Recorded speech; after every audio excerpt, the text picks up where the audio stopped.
মহাভারত পড়া হচ্ছে, কাশিদাসই হবে, কাশিদাসের মূল সংস্কৃতে তো হবে না, চাও করবে তো মহাভারত বুধে পড়ছে।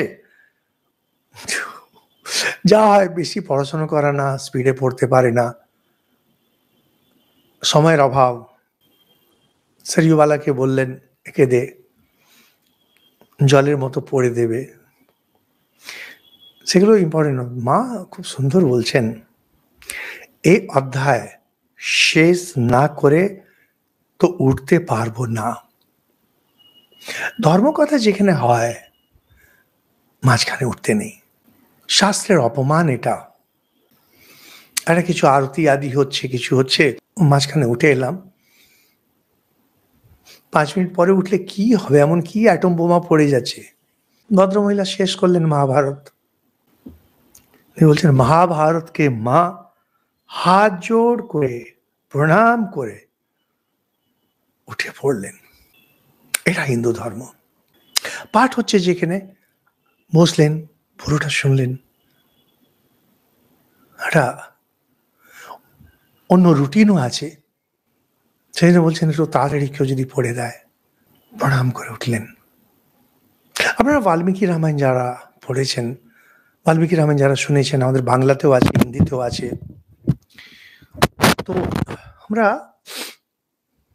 বর্ণনা আছে বিশ্বামিত্র শ্রী রামচন্দ্রকে যখন অস্ত্রগুলো দিলেন, সেই দিব্য অস্ত্রের পেছনে যে দেবতা মূর্তিমান হয়ে সামনে এসেছেন। প্রত্যেকটি গ্রন্থ আছে তার মূর্ত মূর্ত দেবতা, সত্যিকার দেবতা আছেন, যার জন্য আমরা এই কাগজ পড়িগুলো মাথায় ঠেকাই। শুধু সরস্বতী না, যে কোনো শাস্ত্র, এগুলোকে লোকে যদি মনে করে অন্ধবিশ্বাস, অন্ধবিশ্বাস। তোমার কামিনী কাঞ্চন আর ভোগ করা, সেটা থেকে তো ভালো।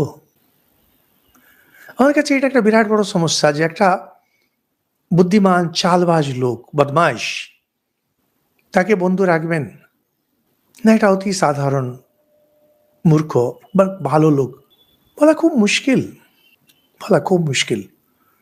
কিন্তু একটা বয়সের পরে আমাদের মনে হয় চালাকি বুদ্ধি এগুলো দিয়ে আমাদের চলবে না। ধর্মপ্রাণ যারা, তার সঙ্গেই থাকতে ভালো লাগে।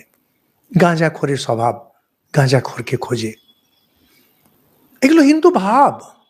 আমরা শাস্ত্রকে সম্মান করি। আপনারা দ্য হিন্দু ওয়ে যারা পড়েছেন দেখবেন, আমরা সবকিছুকে সম্মান করি, পাহাড়কে সম্মান করি, নদীকে সম্মান করি, যে কোনো বিশেষ জিনিসকে, কারণ ঈশ্বরের বিশেষ শক্তির সেখানে প্রকাশ।